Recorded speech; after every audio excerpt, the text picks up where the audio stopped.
A professora não tem muito tempo para ficar conosco. Eu não sei se a gente poderia alternar as perguntas, uma pergunta a ela, ou duas perguntas a ela e uma a Samuel, que Samuel tem. Ou então fazer todas as perguntas, as dúvidas que tiverem, fazer a professora Maria Helena. É um privilégio tê-la aqui no nosso meio. Não é tão fácil encontrá-la sempre. Então é bom que a gente aproveite essa oportunidade para... Professora, de lá do Ceará, de Fortaleza. É isso mesmo. Professor aí, presidente do SINEP, Ceará. E parabéns à nossa conselheira por esse evento. E todos nós lá na escola, todo o corpo diretivo, pessoal técnico, pessoal muito tenso, esperando sobre a questão da base. E nesse novo momento? Bom, a minha pergunta seria em torno desse trabalho todo que o Brasil está fazendo, esse novo momento da base nacional, essa reflexão da nossa educação básica, principalmente do ensino médio. A gente vê os resultados do PISA, isso é falado em todos os fóruns, certo? A nossa participação da escola minorada. Mas a escola hoje, eu falo um pouco da escola da livre iniciativa, dita particular, hoje essa escola é uma escola plural. Quando a gente olha a realidade lá no Ceará e olha lá em São Gabriel, aquelas comunidades indígenas, quando participou do Enem, cada um tem sua história, seu desafio nesse grande Brasil. E hoje a escola, por ser plural, ela é autora do seu currículo, como tem dito, né, aí a base. Mas a grande dificuldade, professor Samuel, que é um desafio, são exatamente os agentes que interferem dia a dia na escola. A escola hoje, nós perdemos mais tempo com os PROCONs, com as procuradorias, com os conselhos de bairro, do que propriamente com a atividade de pensar a escola. Pessoas nos PROCONs, por aí nos municípios, os conselhos municipais, parece uma farra com a nossa educação. Eu digo porque a questão dos conselhos municipais parece mais um mutirão de bairro, onde não tem educadores, os conselheiros muitas vezes é o representante das comunidades, da favela, é o representante lá dos direitos do não sei de quê, e pouco entende de escola. E muitas vezes vem direcionando e dizendo, normatizando como é que a escola tem que fazer. O Conselho Municipal muitas vezes diz assim: não, o material que você vai usar, você tem que explicar em 500 e tantas folhas como você vai usar, fazer isso, fazer aquilo, como se a escola tivesse todo esse tempo para explicar para quem não entende de educação o que é que ela deve fazer no seu cotidiano. Então, a base, esse trabalho, todo esse esforço coletivo que o Brasil, os educadores, se debruçaram em ter um documento desse, e eu tenho certeza que a inteligência desse documento, certamente nós vamos começar a pensar a educação nacional. E daí é que deixamos de fora quem não participa da educação e vai exatamente interferir e atrapalhar, frear a escola na sua dinâmica. Então é preciso pensar nos conselhos municipais, é preciso pensar nos PROCONs, é preciso pensar em todos os agentes que dia a dia, e aliás, quase todos os dias, diretores, professores, equipe técnica tem que debruçar, parar para explicar para quem não entende de educação. Então eu pergunto, onde é que os conselhos, inclusive até os estaduais também, onde é que os conselhos, né, e os órgãos de defesa do consumidor, como foi que ele foi pensado, os limites de suas interferências na base, no novo ensino médio e na nova educação do Brasil?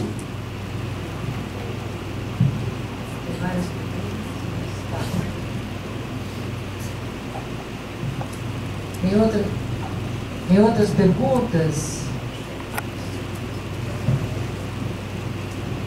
Já faço direto, professor? Sim. Bom dia. Primeiramente, parabéns a todos.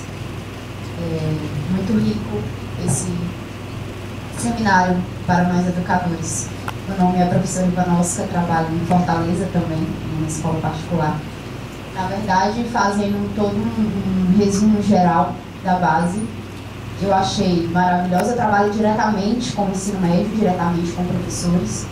E a gente olha e vê que a gente vai fazer com que o aluno ele tenha mais abertura, porque nós vamos responder paralelamente a uma pergunta que eles fazem no ensino médio todo. Para que eu vou aprender isso, né?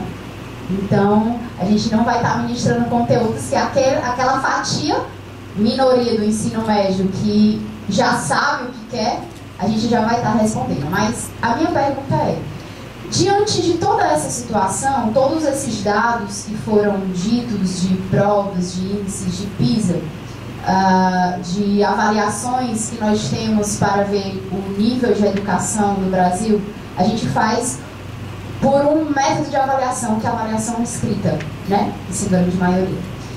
E para a gente fazer a avaliação escrita, a gente tem que ter quem faz a avaliação. Quem faz é o aluno. Então, para toda essa catraca girar, o aluno ele tem que ter a consciência que é um dever dele a educação, prioritariamente.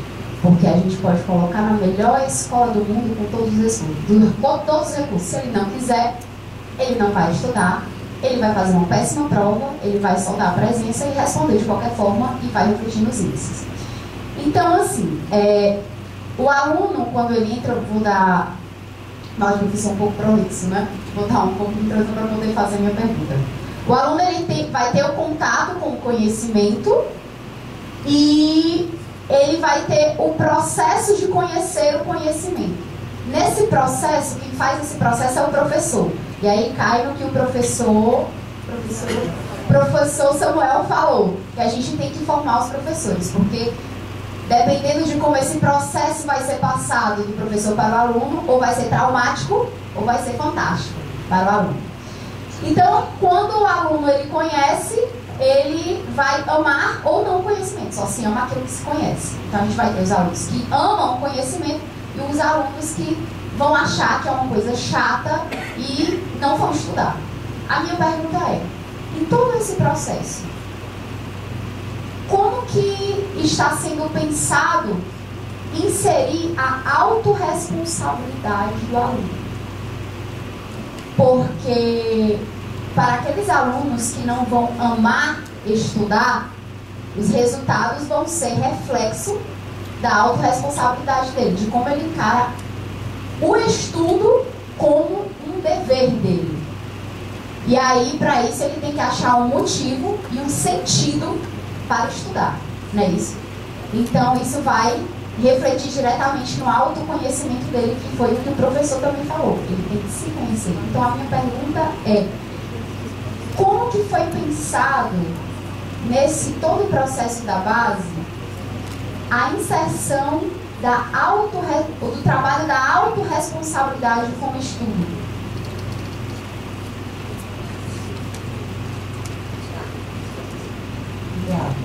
Nada.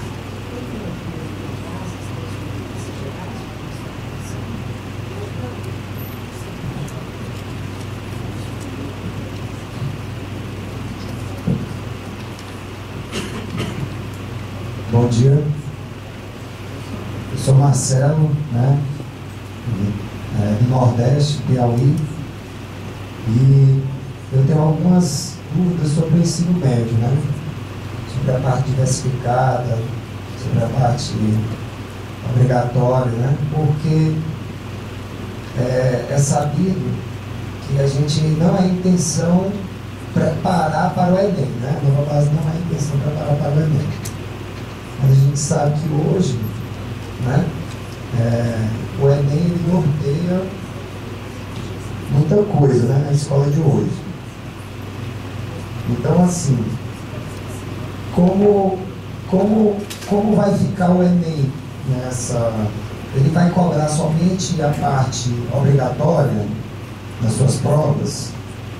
Essa parte diversificada, o aluno ele pode optar por não fazer? Será que se o aluno... É porque hoje a nossa cultura, o ensino técnico, ele não é muito valorizado, né? Então, se ele opta por não fazer, a escola pode usar essas horas para aprofundar a parte obrigatória? São perguntas, né? E porque o Enem, ele vai cobrar, a pergunta que eu já fiz, vai cobrar somente a parte obrigatória? Então, assim, porque o currículo ele vai ser construído, né? Mas, quando as escolas particulares, de classe média, souber como vai ser o Enem, conduz muita coisa do dia a dia da escola. Essa é o que acontece muitas vezes, né?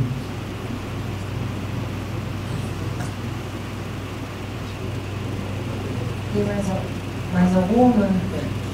Depois eu vou fazer as respostas. Vou mais duas, para depois eu responder. Bem, eu vou fazer pelo lado, dá para alguém atrás? A questão é a seguinte, professora. Nós temos uma parte de 1.800 horas e uma parte de 1.200 horas diversificadas. E trabalhando nas 4 áreas do conhecimento, a escola terá que estabelecer a forma dela trabalhar. Tá? Nesse momento, eu penso da seguinte maneira: eu deixarei de ter uma escola no ensino médio em forma seriada para ter uma escola no ensino médio de forma no crédito. Então, eu não passarei a ter mais o primeiro, segunda, terceira série do ensino médio, mas eu sim terei créditos que vencerão em 3 anos, créditos que vencerão em 3 anos, e eles terão que cumprir esses créditos pela carga horária que está sendo posta. E aí a dificuldade que eu vejo é como isso se colocará na região para os conselhos. Eu sou do Rio de Janeiro. Bom dia, eu sou Elza do Maranhão. Minha pergunta é: todo o cuidado que teve de ouvir os professores, né, de vários estados, de todas as unidades, né, na casa da pública, como é que vai fazer? A gente sabe que a formação continuada nas escolas particulares ou públicas, enfim, nas redes. Minha pergunta é com os currículos das universidades.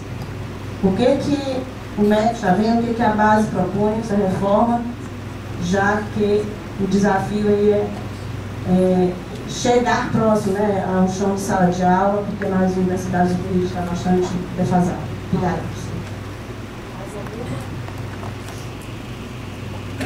Tem a última, né? É a última.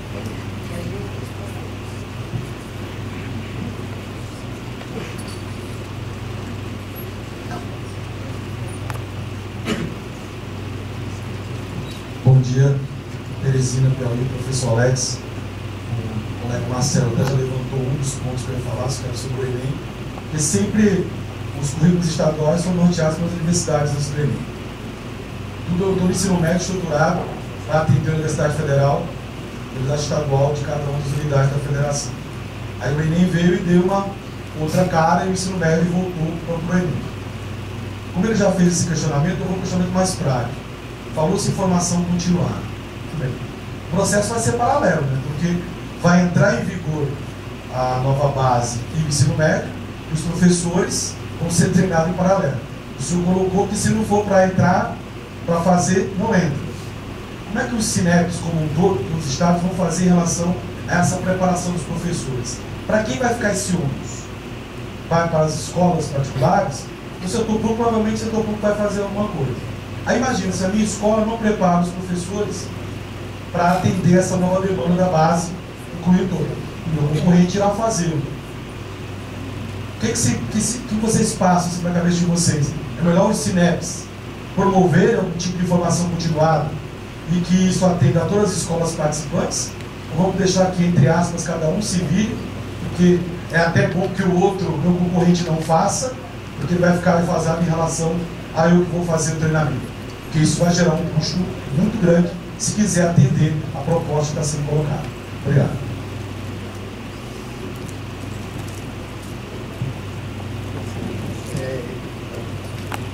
Partindo da vivência de quem vive em 2 conselhos, onde a gente encontra certas situações que você quer exemplificar. O vídeo vai para a guerra, termina a guerra, os contingentes voltam para casa, para suas terras, e o cara fica lá com a metralhadora na mão, torrando tudo que é mosquito, porque não foi capaz de mudar de ideia. Então, eu comparo certas situações em alguns conselhos mais ou menos assim. Sem o MEC, tem alguma... Eu ouvi alguma coisa da professora Maria Helena ao chegar. Tem alguma orientação, vamos dizer assim, um vademeco, que sintetize e demarque as orientações dos conselhos estaduais? Bom, gente, eu vou procurar responder todas as questões, só vou pedir que vocês leiam as 10 competências gerais, só para responder uma pergunta que acho que foi sua: como valorizar a responsabilidade do aluno. As 10 competências gerais, elas falam o tempo todo da responsabilidade do aluno, do autoconhecimento, da autorresponsabilização do conhecimento, não só para o ensino médio, como para o ensino fundamental. Né? Na educação infantil, é que, na verdade, você está tratando de crianças pequenas, onde os campos do conhecimento, de interação com a criança, são diferentes. Né? Mas no ensino fundamental, do primeiro ano até o nono, e no ensino médio, do primeiro até o terceiro, a questão do autoconhecimento, da autorresponsabilização do aluno, ela é fortemente enfatizada, tá bom? Né? E eu acho que é algo importante a ser trabalhado nos regimentos das escolas. Eu vou procurar responder, tem várias questões aqui, várias, que se referem à formação de professores, tá? Então, com relação à formação de professores, tem várias coisas, né? A primeira delas é que o Ministério da Educação lançou no final do ano passado uma política nacional de formação de professores que inclui formação inicial e formação continuada. Não vou entrar em detalhes, os documentos já estão no site do MEC, tá? No que se refere à formação inicial, o Ministério da Educação está preparando uma matriz curricular de formação de professores para as licenciaturas, pedagogia e todas as licenciaturas, tá? Essa matriz completa as diretrizes curriculares nacionais de formação de professores de fevereiro de 2015, que estabelecem e definem o currículo de formação inicial, e nessas diretrizes de 2015 há uma previsão do MEC desenvolver uma matriz de formação de professores para pedagogia e licenciaturas, que nós gostaríamos de encaminhar ao Conselho Nacional ainda neste ano. Não sei se vai dar tempo, está previsto, mas a vida não é como a gente gostaria, tem muita política no meio, tem muita eleição, muita coisa, né? Não sei se vai dar tempo, mas nós estamos trabalhando com este objetivo, para a formação inicial. Além disso, a Universidade Aberta do Brasil, que é um programa ligado às universidades federais e à CAPES, já adequou os currículos das licenciaturas e da pedagogia à distância à Base Nacional Comum Curricular. Isso é uma exigência da Universidade Aberta do Brasil. E nós entendemos que as faculdades particulares, que formam 80% dos professores brasileiros, só 20% deles são formados por instituições públicas, né? Nosso entendimento é que as universidades particulares, elas devem fazer um grande trabalho de articulação das suas propostas curriculares de pedagogia e das licenciaturas, considerando a Base Nacional Comum Curricular. Né? Eu acho que esse seria uma enorme contribuição. Eu, inclusive, entendo que do ponto de vista da regulação e da autorização e credenciamento de novos cursos no futuro, o MEC deveria exigir isto, né? Que os cursos de formação inicial das faculdades particulares estivessem totalmente adequados àquilo que a Base Nacional Comum da Educação Básica prevê, porque não faz sentido eu formar um professor de matemática que não tem nada a ver com o que a base diz na área de matemática, ou de língua portuguesa, ou de educação infantil e assim por diante. Então o MEC está fazendo isso, tá? Na formação inicial. Na continuada, o MEC e também lançou a residência pedagógica e o PIBID, que vocês sabem, os editais. O PIBID é para os 2 anos iniciais de formação, a residência pedagógica para os 2 anos finais de formação na graduação de professores, e o objetivo é permitir que o aluno, o futuro professor, ele tenha a oportunidade de ter uma vivência, uma imersão da escola de educação básica e que ele de fato se prepare para ser professor com interação permanente, teoria e prática, que hoje os cursos não oferecem, né? Vocês sabem que hoje há uma total, o professor que está na faculdade hoje, ele está mais dedicado a estudar história da educação, história das ideias da educação, filosofia da educação, sociologia da educação. O professor entra na sala de aula e não sabe o que é alfabetizar uma criança. Ele não foi preparado para alfabetizar uma criança. Não sabe. Não sabe como aplicar a didática ao processo de alfabetização. Como aplicar a didática ao processo de alfabetização matemática e assim por diante. Então, temos um problema grave na formação inicial. A única coisa que de alguma maneira, me ajuda a não ficar tão desesperada com a nossa situação é que há 2 meses nós tivemos uma reunião com a OCDE em São Paulo. E o diretor-geral de educação da OCDE, André Schleicher, disse que a OCDE desistiu de melhorar a formação inicial. A OCDE. Estou falando da França, da Alemanha, da Inglaterra, da Finlândia, da Dinamarca, da Suécia, da China, etc. Países da OCDE. A OCDE acredita que não tem jeito, que as faculdades só fazem o que dá na cabeça delas, não estão preocupadas com o currículo do PISA, com o currículo da OCDE, e, portanto, a OCDE está investindo fortemente em formação continuada. Desde o primeiro dia que o professor sai da escola, da faculdade, ele já começa uma formação continuada. E também com os estágios supervisionados e com a residência pedagógica. No fundo, o aluno vai sair da faculdade despreparado. Ele vai aprender no estágio supervisionado e na residência pedagógica. É um pouco o que acontece com a faculdade de medicina. O aluno sai da faculdade de medicina, mas ele vai aprender a prática na residência, né? Foi isso que ele disse em relação aos países ricos, né? E eu acredito que isso acaba se transformando quase como uma tendência, e aí as escolas particulares têm um grande caminho pela frente.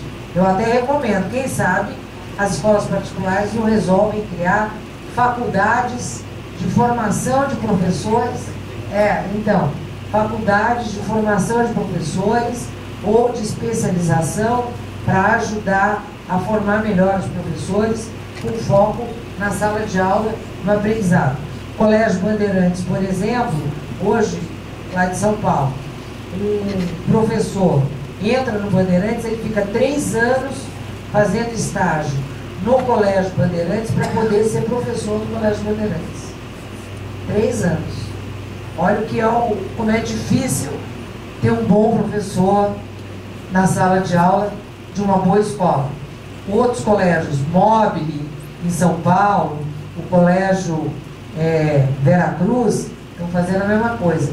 Porque os professores que eles recebem formado na USP, segundo me dizem, não sabem nada, né? Então eles vão ter que trabalhar com esse professor. E eu entendo que é muito difícil, né? Ou então, formação de professor e a formação continuada é o nosso grande desafio para implantar tudo isso que nós estamos falando. Formação de professor, formação das equipes escolares, da gestão da escola e da gestão do currículo. Esse é o nosso grande desafio. E aí, bom, aí eu entendo o seguinte: o que o MEC está fazendo? O MEC está trabalhando com as secretarias estaduais e municipais de todo o Brasil, com dois grandes objetivos. Um, convencer os municípios a fazerem, em regime de colaboração com cada estado, um único currículo para cada unidade da federação. É o nosso sonho, para evitar os problemas com conselhos municipais que foram aqui mencionados. Conselhos municipais que não têm a menor ideia do que seja educação e que não sabem o que estão propondo para a educação. Então nós estamos insistindo a um acordo em andamento entre o Concede e a Undime, e seria muito bom que as escolas particulares apoiassem, para que a gente tenha um currículo para cada unidade da federação, pactuado entre cada estado e os seus municípios. As escolas particulares deveriam estar ajudando nesse processo, tá certo? Porque assim é nos Estados Unidos, é um currículo para cada estado, para cada unidade da federação. Idem na Alemanha, um currículo para cada estado da unidade da federação, né? Na China, é um currículo para cada unidade da federação. No México, a mesma coisa. Então, nós temos que caminhar para isso. Nós não podemos ter 5.700 currículos. É maluco, inviável. Eu tenho insistido nesse ponto. O Fórum dos Conselhos Estaduais de Educação está trabalhando nessa linha. Os conselhos estaduais terão um papel crucial e nós devemos estar juntando, somando forças. Se nós não juntarmos as escolas particulares, os conselhos estaduais, as Concede e a Undime, nós não vamos conseguir. E é importante termos um currículo para cada estado.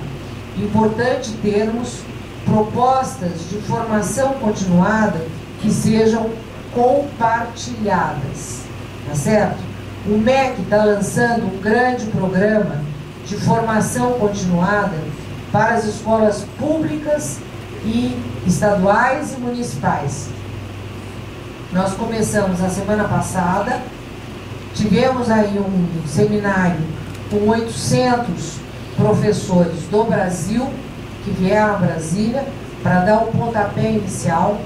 O nosso portal, vocês precisam visitar, o nosso portal, ele está com vários documentos, planos de aula, propostas de apoio para a implementação da Base Nacional Comum Curricular de Educação Infantil e de Ensino Fundamental. Ainda não entramos no ensino médio, estamos preparando ensino, educação infantil e ensino fundamental.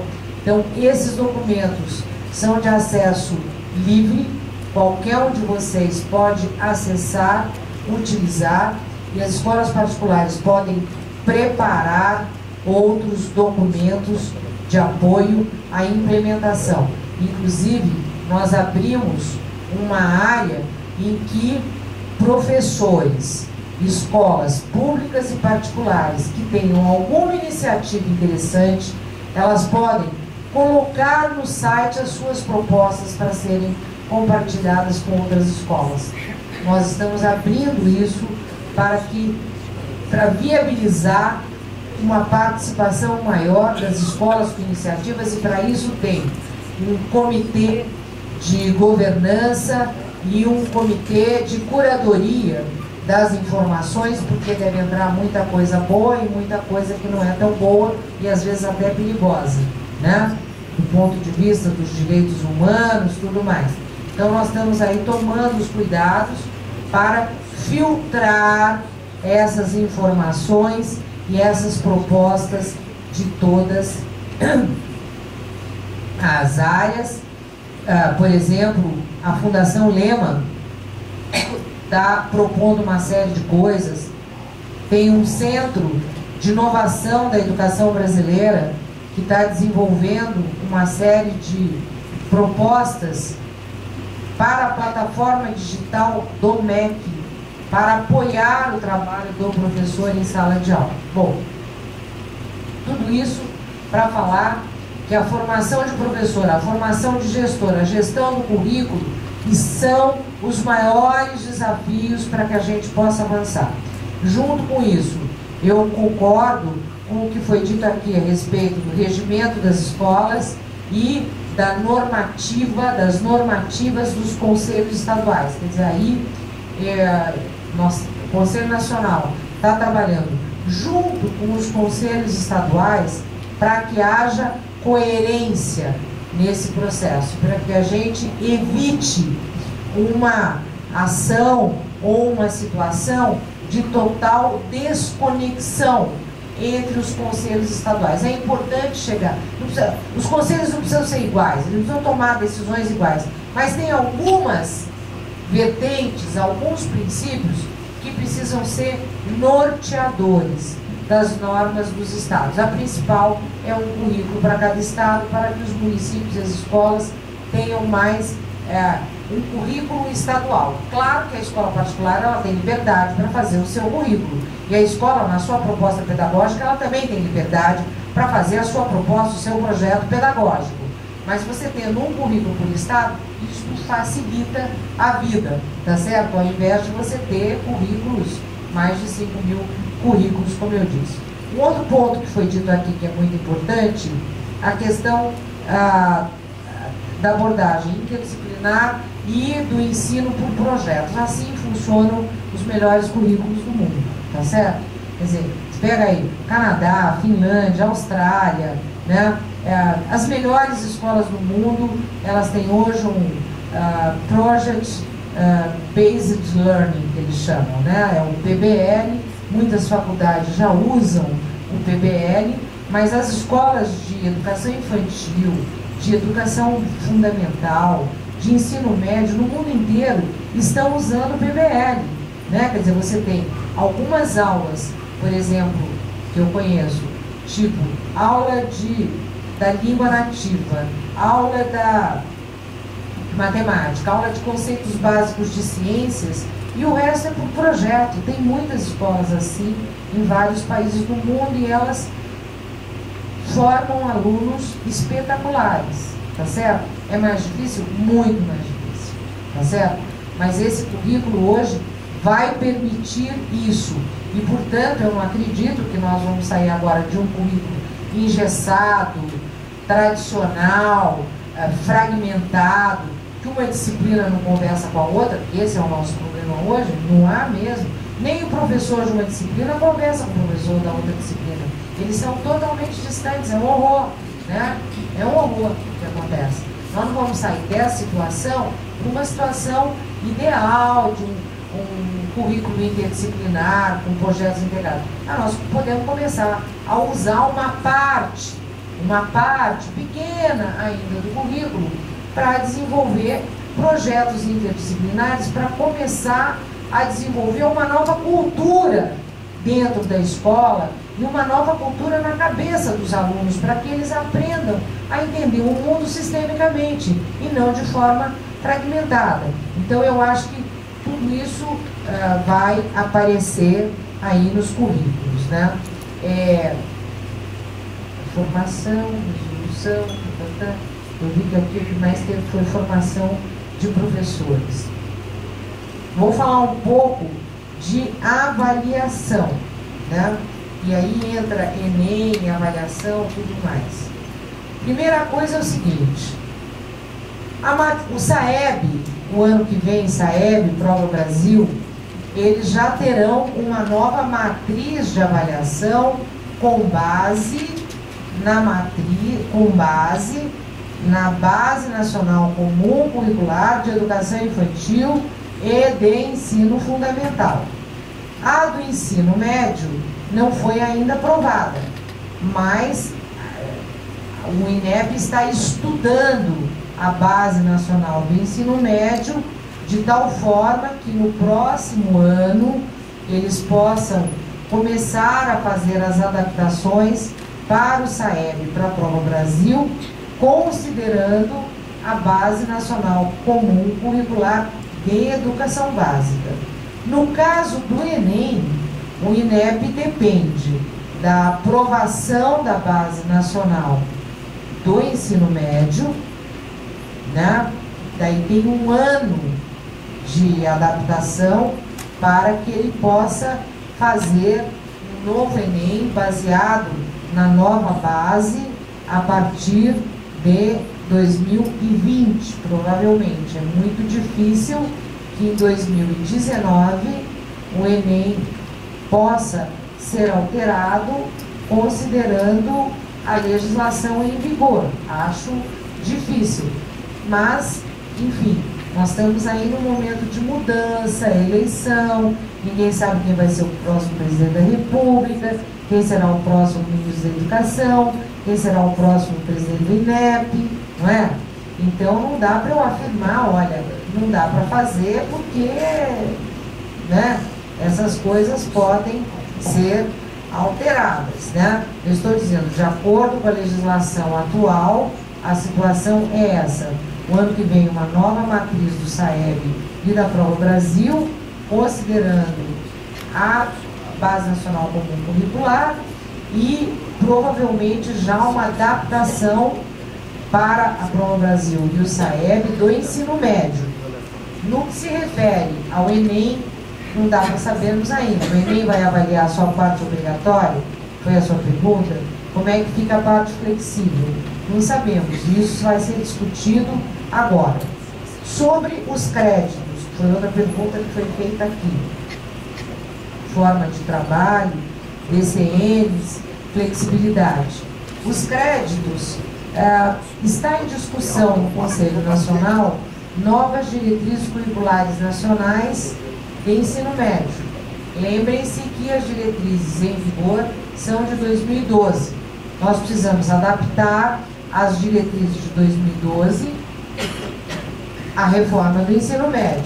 Então, na próxima sessão, provavelmente, do Conselho Nacional, eles deverão votar adaptações pontuais nas diretrizes curriculares do ensino médio, inclusive a questão dos créditos, porque isso não pode ser objeto da Base Nacional, isso é objeto das diretrizes, entendeu? É objeto das diretrizes. E isso está previsto na lei do ensino médio. A lei do ensino médio prevê créditos e aí, para isso, nós precisamos adaptar as diretrizes nacionais do ensino médio. Isso está em discussão, eu acredito que provavelmente será aprovado pelo Conselho Nacional de Educação. Observo que há uma tendência nessa direção, né? Vamos lá. Se pode aprofundar a parte obrigatória? Essa pergunta é muito importante. Claro que pode, tá certo? Qualquer escola, pública ou privada, na parte flexível, ela pode definir como é que ela vai aprofundar aquilo que está previsto na parte obrigatória. Claro, a parte obrigatória ela é menos do que seria o aprofundamento pleno, mas a partir daquelas competências específicas da área, é possível que a escola desenvolva novas habilidades, porque as habilidades que estão propostas aqui, elas se referem à parte obrigatória, às 1.800 horas.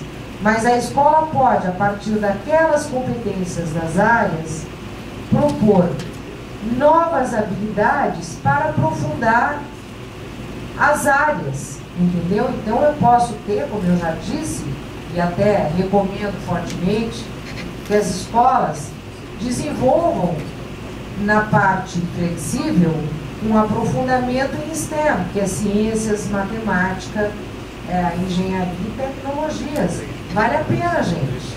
Essa é uma área que tem um enorme futuro pela frente, tá certo? Vale a pena aprofundar uma área que inclua ciências humanas e linguagens, olhando um pouco para a área de economia criativa, que também tem um enorme impacto hoje na economia do mundo e do Brasil também. Olha as áreas metropolitanas, não é só São Paulo que tem uma economia criativa cada vez maior, né, na produção de riqueza. Você tem economia criativa no Rio de Janeiro, na região metropolitana do Rio, na região metropolitana de Recife, de Fortaleza, de Salvador.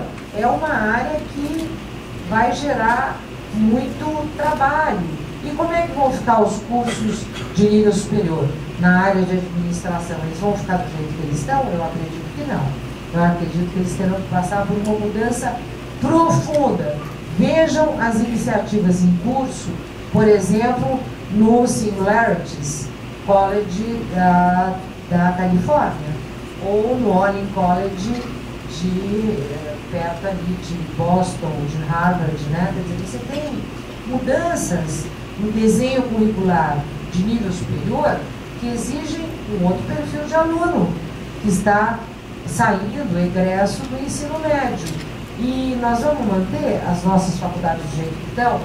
Vejam as inovações curriculares do INSPER em São Paulo, na engenharia, na economia, na administração. Vejam as inovações curriculares na área de direito da Fundação Getúlio Vargas.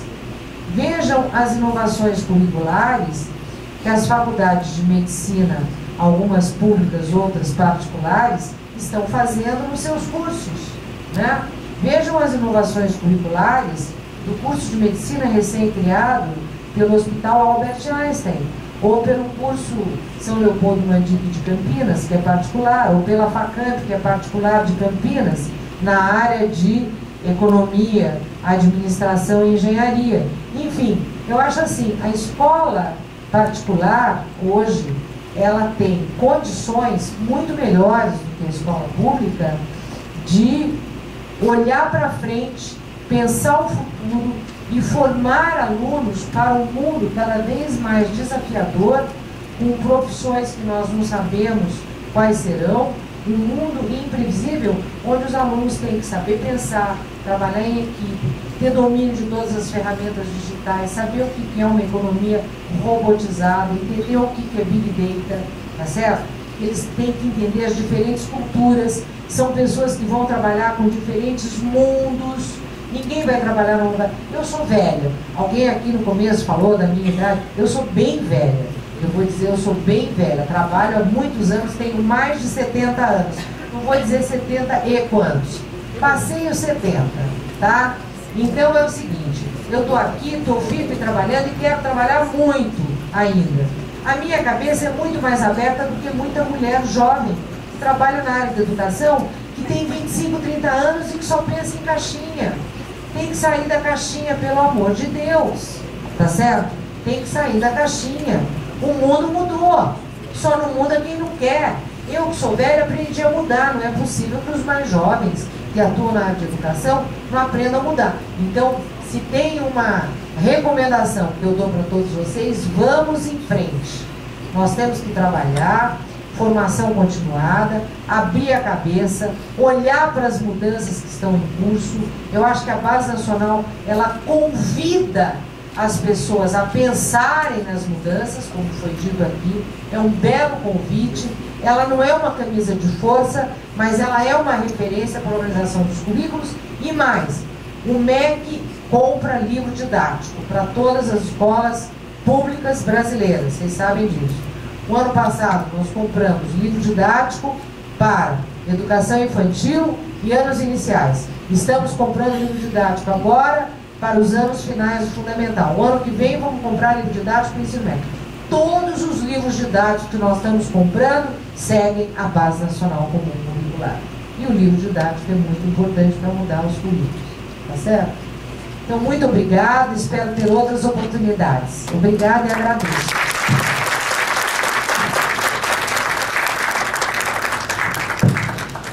Nós queremos agradecer a presença da professora Maria Helena, que nos brindou com a palestra dela, e queremos, na pessoa do nosso vice-presidente José Ferreira, passar às mãos da professora Maria Helena 2 obras do nosso presidente da Confenem, em agradecimento à estada dela aqui.